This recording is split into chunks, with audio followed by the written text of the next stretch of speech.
Well, good afternoon, everybody. I'm Mara Stiles, leader of the official opposition NDP, and I'm very proud to be joined here today by Laura Walton, the president of the Ontario Federation of Labour, Erin Ariss, president of ONA, JP Hornick, president of OPSEU, and Fred Hahn, president of CUPE Ontario. I'm also very pleased to be joined by our NDP healthcare critic, MPP France Jelena, and our Labour critic, MPP Jamie West. This is a historic day. Today is a victory for workers, for Ontario's labour movement, and for our healthcare, education, and public services. New Democrats, alongside the entire labour movement, have looked forward to this day. For more than 4 years, Doug Ford and the Conservatives have been waging a war against public sector workers. These are the people who teach our children, who take care of them in school, those who look after us when we're sick and need care. The Premier chose to go after these workers, to suppress their wages below inflation at a time when the cost of housing, of rent, and of groceries have been going up and up and up. Instead of helping people and respecting them, the Premier intentionally chose to hurt hardworking people and take them to court. Ford's Conservatives have attacked workers every step of the way. And guess what? Every time the Conservatives have come after them, workers have come together, stronger, to push back against this government's attacks. And we, Ontario's New Democrats, have stood in solidarity proudly with workers at rallies, on picket lines, and right here at Queen's Park. I have repeatedly been asking the Premier to back off, day after day, for over 4 years since this anti-democratic and frankly unconstitutional bill passed in 2019. They were warned. The government needs to accept this ruling and stop fighting workers. Today's victory should be a very clear message to the Doug Ford government and the Conservatives. Respect the court's decision. Drop this appeal, back off workers, pay them fairly, respect them, and start actually addressing the crises in healthcare and other public services that Ontarians are facing today. Thank you very much, and I'm really pleased to pass this on to Laura Walton, president of the Ontario Federation of Workers. Of Labour. Had a new name there. Yep. Thank you, Mara. And really excited to be here today because this is another day where workers have won, especially against this Ford government. But I want to be very, very clear. Workers across Ontario, whether you're in the public sector, the private sector, or trades, know that we cannot always leave it to the court to get justice that we deserve.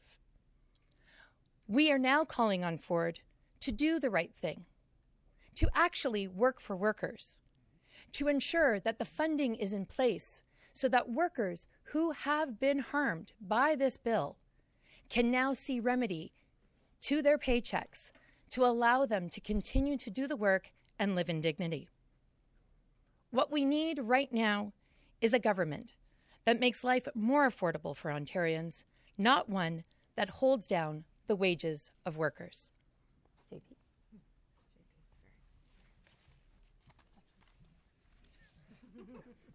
Good morning. I'm JP Hornick, president of OPSEU CEFPO, and I'm proud to be here on behalf of our more than 180,000 members who are dedicated public service workers from every corner of this province. Nearly all of our members, more than 90%, were impacted by the Ford government's unjust and inequitable Bill 124. But in reality, every worker in this province feels the effects of this Premier's anti-worker agenda. Bill 124 was just one part of Ford's systematic suppression of workers' rights and his undermining of the public services we rely on. And I am pleased that the Ontario Court of Appeal has upheld the Superior Court's decision that struck down this legislation. Today's victory is a reminder of who has the real power of a majority in this province. Ontarians, working people, not the Premier and not his government. So Premier Ford, I have a message for you.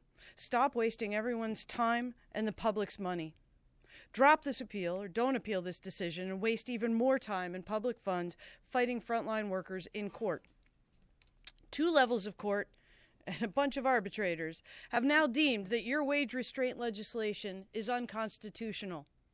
How many times do you need to be shown and told that you're wrong? It's time to accept this legislation was wrong-headed from the beginning. Not only was it bad public policy, but it was also grossly inequitable, impacting mostly women and racialized workers. The government needs to focus on fixing the harms it has caused. We have a recruitment and retention crisis in the public sector and staffing crises in many sectors, including our public health care system. And it's time for this government to respect the collective bargaining process and the rights of the workers who keep this province running. Simply put, we're worth more and we deserve better. So it's time for the Premier to get back to doing his job, representing the best interests of Ontarians. And if he needs a lesson in public service, he can look to the example of our members who continue to show up every day. Workers who got us all through the pandemic with their commitment to their communities and their dedication to the services that they provide. Workers who did this despite the disrespect they continue to face from this government. And take note, Premier Ford's relentless attacks on our rights have lit a fire under working people in this province, and it's not going out anytime soon. Workers are fighting back, and we are winning. We refuse to be divided. From the bargaining table to the streets of our communities to MPP's offices to Queen's Park, we're ready for this fight, and we are bringing it here. Because it doesn't end here, there's no stopping us now. We know that we're fighting for the public good. We know we're fighting for something beyond ourselves. We are protecting quality public services and good jobs in communities in every corner of this province. Thank you.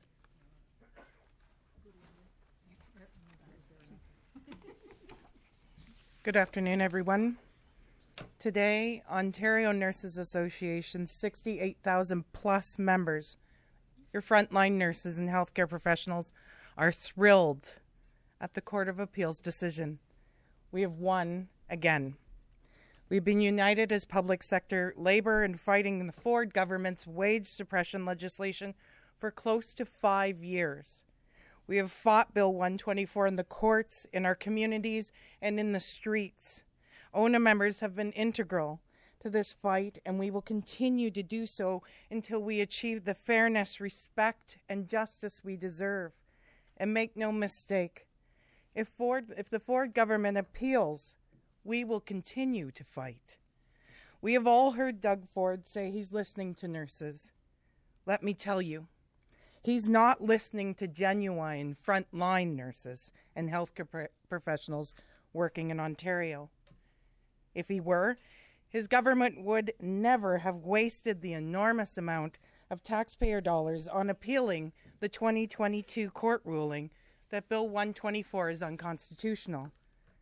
This sham of a bill has severely impacted access to and quality of care for Ontarians since 2019. The trauma inflicted on nurses and healthcare professionals because of Bill 124 has driven tens of thousands of us out of the healthcare system and away from the work that we love. Since Doug Ford took office in 2018, the number of nurses leaving the system has increased every single year. For every 10 nurses this government claims to have hired, 6 have left. Let there be no doubt, Bill 124 was designed to break our publicly funded and delivered healthcare system, and it has largely been responsible for a provincial healthcare system that has been collapsing. Ontario hospitals have been forced to close emergency departments due to nursing shortages, the shortage that is the worst in Canada. Hospital deficits are ballooning, and they've been forced to use bank lines of credit. Nursing agency use is at an all-time high, and these private agencies are charging sky-high rates. I firmly believe that all this has happened as a part of this government's plan to kill public health care and line the pockets of their shareholder buddies. However, the solidarity and resolve of nurses, teachers, and other dedicated public sector workers have challenged that plan. Today's decision reinforces that nurses and healthcare professionals are entitled to the same constitutional rights as every other citizen under the Charter of Rights and Freedoms. ONA and our members have fought hard to maintain the right to freely negotiate collective agreements. including compensation and improved working conditions. And it is imperative that this government stop wasting much-needed taxpayer funds appealing the court decisions. Instead, this Premier should begin to listen to what nurses and healthcare professionals on the front lines are saying. We know what needs to be done to help the system heal. If the Ford government really cares about Ontarians and our healthcare, they will not appeal this decision. For the sake of Ontarians, it's time for Ford to accept this court's decision and abandon their ongoing attacks on nurses, healthcare professionals, and the public healthcare system. We must improve this and stabilize our publicly funded and publicly delivered healthcare system. That's for all our sakes. Enough is enough. My name is Fred Hahn. I'm the president of CUPE, the Canadian Union of Public Employees. We represent 290,000 members in Ontario. Over 230,000 of them have had their wages suppressed by Bill 124. I'll echo my colleagues in calling on the government to not appeal this court decision. Workers are 2-0. Have you noticed? And so enough is enough. But I would say that what's needed is more than that. We are just weeks away from a provincial budget. This budget must invest in services in our communities. Yes, in our hospitals and in our healthcare system, where the crisis that is unfolding in our communities is so well documented. Yes, in our schools, where school board workers, like special education workers and school secretaries and custodians, have been seeing layoffs of late as the budgets of school boards grow tighter. But I want to also call attention to developmental service workers, childcare workers, people working in mental health and addiction sites, so many community and social service workers who were also deeply impacted by this legislation, many of whom have not yet, through the available mechanisms that other workers have availed themselves to, been able to see remedy to the harm done by Bill 124. And so the province must, in fact, make sure that those workers, again, most of these, we're talking here about mainly women, often Black and racialized workers, that these workers see the same kind of remedy that has been able to be established for some healthcare workers, some teachers, that there be actual remedy in wages, retroactively applied for everyone who was impacted by this unconstitutional piece of legislation.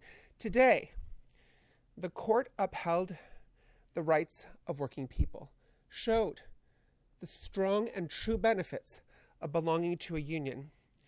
I'm enormously proud of the work that our union did with the Federation of Labor and with our party to continue to bring people together, to fight for what is right and what is just. Paying workers fairly is what's fair for them, but we all know, everyone in Ontario knows, as emergency room waits lengthen, as our kids in school require more supports, as the wait list for childcare grows, we know that the public services we all rely on need to be funded appropriately, and those services do not happen without our members and many other dedicated workers who go to work every day to make Ontario a better place. Thank you.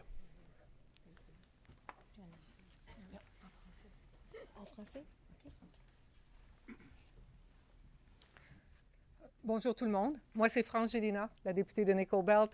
Aujourd'hui est une grande victoire. Une grande victoire pour tous les travailleurs et travailleuses du côté public.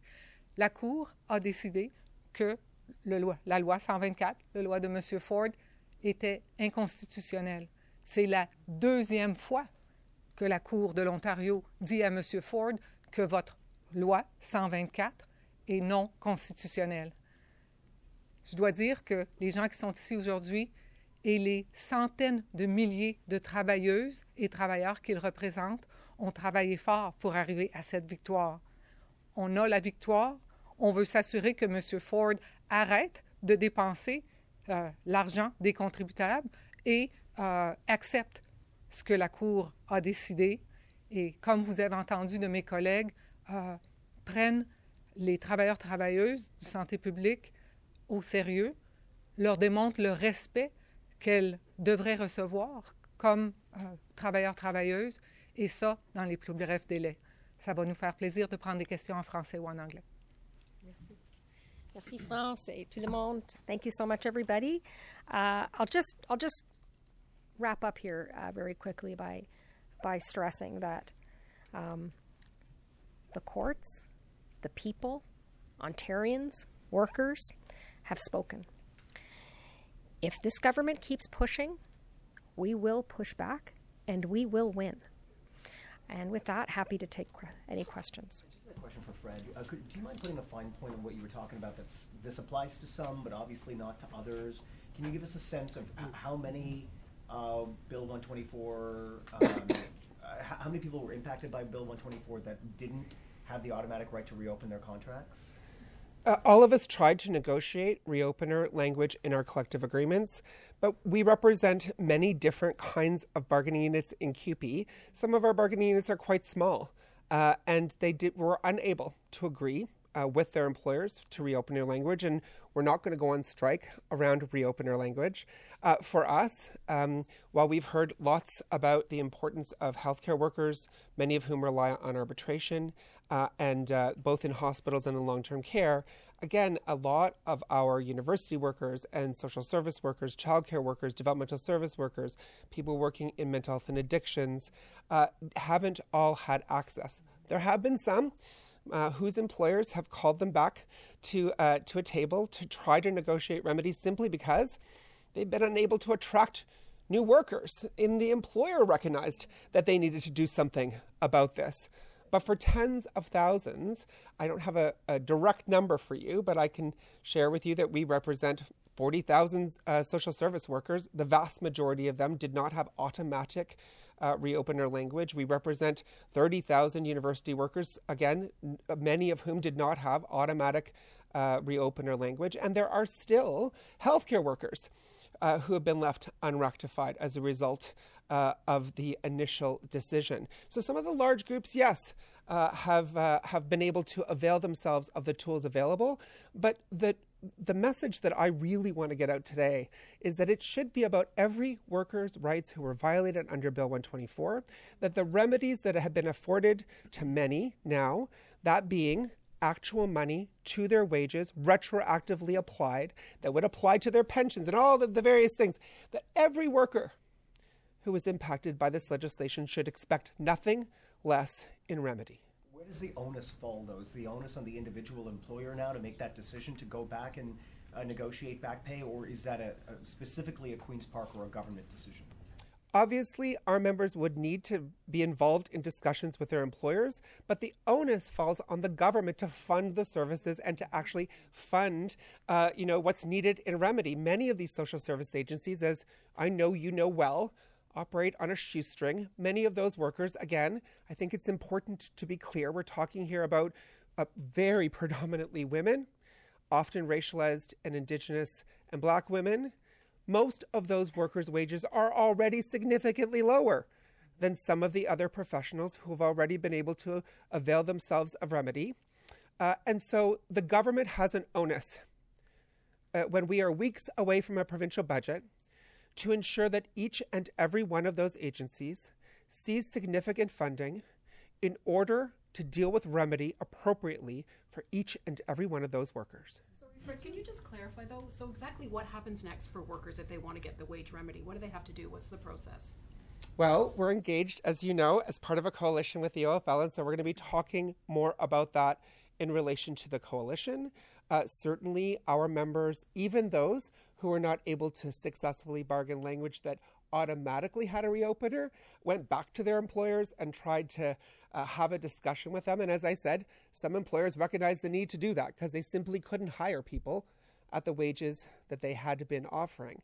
So we're going to take, no hold barred approach. We're going to be talking with our locals about talking with their employers. We're going to ask employers, frankly, to join us in advocating to the provincial government. Many of these employers would love to pay their childcare workers and their developmental service workers and their addictions and mental health workers, wages that are more commensurate with the skill and passion they bring to their jobs every day. They simply don't have the funding from the province to do so. From our perspective, the government has an important role to play here. Did your lawyers ask the court to make an order that would say, reopen contracts for those who didn't have a reopener? Well, now you're asking me a legal question, but I'll just say, the point of this legal challenge has been that they violated the constitution of the country, that they passed legislation forcing people to take wages that were, against their right to have free collective bargaining. We always knew that when we won, because it was clear to us, as it is clear to many, that this has been unconstitutional from the start. We always knew that when we won, we would need to deal with remedy. Some of that has been happening, which is good, but it needs to happen across the board for every worker impacted. Can you address what's at stake with the possibility of a Supreme Court appeal? So if it gets appealed? Yeah. Well, I think, the first thing I would say is that why are we appealing something you've already lost twice? And in situations where you have already indicated through colleges, through nurses, through education workers and teachers, that you recognize that the bill was wrong and you've already put in place ways to account for remedy. And while I think the funding is important, what we're actually saying to the government is make sure that you have funding that is earmarked specifically for these workers. It's not going to be enough to say we've made unprecedented investments in fill in the sector. We need to see that those are investments that are earmarked directly for the workers that were impacted by this bill.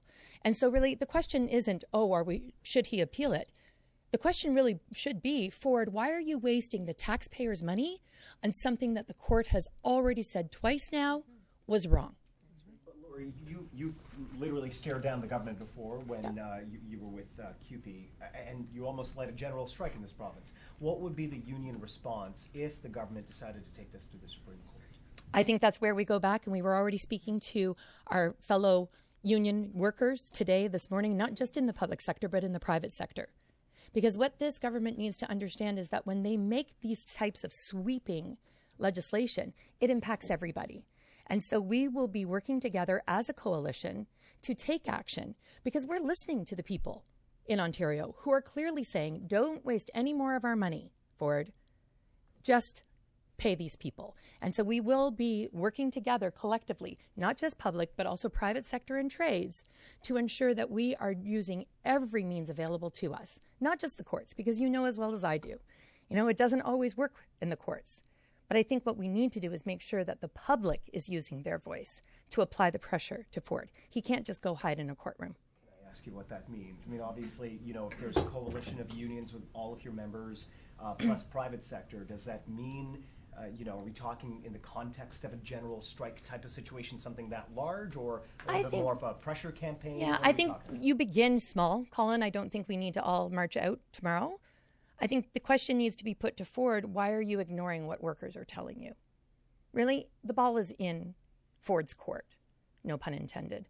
And I think it's time for him to recognize that it's okay to say, I'm wrong, right? He had to do that already. It's okay to say that I'm wrong and that I did this, this wasn't the way that I should have done it. There's no need for there to be escalation. But I've watched that man stand in front of signs that says that he's working for workers. Taking this to the next level of court clearly indicates that he's not working for workers at all. What do you make of, within this ruling, that it says it only applies to unionized workers, not the non-unionized? Well, that's where we need our legal friends. But I think one of the pieces to recognize is that it's based on the freedom of association. And within, our Constitution, it says, within our Bill of Rights, it says that we have the right to be part of a union. And I think it also really indicates to me personally what Ford tried to do, and I think Erin mentioned it. He was trying to union bust by doing Bill 124. He thought that if he could apply a law that would, keep our wages down, that people would just leave the union, no matter where they were represented, and they would go work for the private sector. And what this does is actually reaffirm the power that workers have when they come together. Fred, can I ask you about your relationship with Premier Ford? Just some comments he's made about you, if you have one, or maybe just some comments he's made about you in the past. He's, in the legislature, he's called you disgusting. He said you support Hamas. He said you're anti-Semitic. Can you see yourself ever working with this Premier and this government, or are you going to work to defeat him in the next election? Nothing that the Conservatives have done since being elected has been good for the province of Ontario. Regardless of whatever statements any politician may make in protected speech in the legislature where they can hide, what I would say is that I commit our union to working to make sure we elect a government that will actually bring Ontario forward. I've never met with the Premier. That's not for lack of trying. Since he's been elected, I've written him many different times. I represent the largest number of public sector workers in the province of Ontario. No disrespect to any of my colleagues here. And I've never spoken to him directly. I would be happy to, should he want to sit down. Because at the end of the day, the ridiculousness and name-calling and silliness that some politicians think pass for public policy is not as important as the work our members do every day. I'm here because of those childcare workers, those developmental service workers, those school secretaries and custodians, those people working in hospitals in long-term care. That's why I'm here. And so I will be prepared to use my voice in whatever way I can on their behalf, in whatever way I'm able. And is the NDP the party that you find yourself aligned with, or are you open to other parties, Liberals, for instance? Well, look, I'm sure that, you'd have some time to Google it, but the NDP was formed because the Labour movement formed with the CCF to form the NDP. It is, in fact, the party of Labour. Our members have confirmed that time and again. We're very proud to have from our union alone many folks in caucus who come from CUPE and many other workers. Jamie West is here, was he had to leave, was the Labour Council President, a steelworker. There are many folks. We need the average working people's voices in the legislature. Those are the folks we need to make decisions for all of us, because those decisions made by people who understand their impact will be the best for all of us. Thank you. Just back on the reopeners. So if you've got workers who don't have a reopener, will they possibly see some of the benefit of that when they do their next round of negotiations anyways? Like, my counterparts who did have a reopener got this much more. Can we catch up now? Do you expect them to benefit? So definitely we could wait for their collective agreements to come due and they could get to the table. We just need to look to Bill 115, though, where Bill 115, when it was in place, we actually saw remedy, although it took a ridiculous amount of time, 10 years, I think, for my counterparts at UTFO to get it. But at the end of the day, there has to be some sort of remedy when your rights have been trampled on. And what we're calling on is for Ford to do the right thing, to put the funding in place, to set out regulations to these public sector employers to say, you know what, we need to go back. And that's why we're going to be working collectively, because in our mind, no worker should be left behind. Whether you have your reopener, you don't have your reopener, whether your bargaining date is going to be in 2 years or your bargaining date is in 2 months, we are not leaving any worker behind. And so we are going to be working collectively to bring awareness of where that is and to apply pressure to the government and to the employers to do the right thing. Do any of you represent people who are still under Bill 124, or are they all out of that 3-year period? I think that there's still a few, that are just coming out. And do you have a sense of how many people are still under it? Well, everybody would have been impacted. They've lost, right? So whether you're out of Bill 124 or whether you're currently in Bill 124, the fact remains is that you are not able to freely negotiate your wage. So there was damages caused to each and every one of those workers, whether they're currently under the legislation or whether that has now expired. But any idea of how many are still under it? No, we're actually working on that today, I think, with our coalition partners. No one is, because it was found to be unconstitutional. It was unconstitutional in the fall. It was just after Bill 28 was when they ruled that Bill 124 was unconstitutional. Can I ask Erin a question? Yes, you had drawn the link between Bill 124 and nurses leaving the sector. How can you be confident that that was coming out of the pandemic, how can you be confident that Bill 124 was the factor in them deciding to leave the hospital or nursing work? Well, not everybody knows that I am one of those nurses. I left the bedside in 2021 to take a position at ONA. So I am a registered nurse that worked in an emergency department full-time during the pandemic and under Bill 124. I can tell you from my workplace, risking my life every day to care for Ontarians, while my wages were capped at just under 1%, I saw around me with my own eyes nurses leaving in droves, retiring early, calling it quits and going to work in other sectors, going to the private sector, going to other provinces, to the United States, around the world, to get away from this bill and from this government's policies, including underfunding, which is another issue entirely. And we do know that since 2018, although Bill 124 was a 2019 problem, 35,000 nurses have left Ontario. And as I said earlier, for every 10 nurses this government claims to hire, 6 are leaving the province. So we can see pretty clearly what has happened since Bill 124 came into effect. For those nurses who chose to leave, anecdotally, what was the reason that they wanted to leave, and what impression would Bill 124 have left on them? I mean, their base salary would have been the same. They were just not getting a higher increase than they would have imagined. So what would have been the difference? Why would they have all of a sudden left because of Bill 124? Bill 124 came at a time when inflation was peaking in Ontario. We know that. The numbers are quite clear. What we saw in other sectors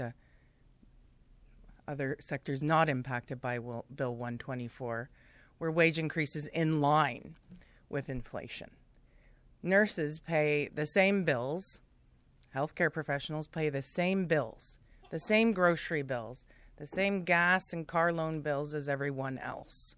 Yet our wages were beneath inflation. We were losing wages every time we worked.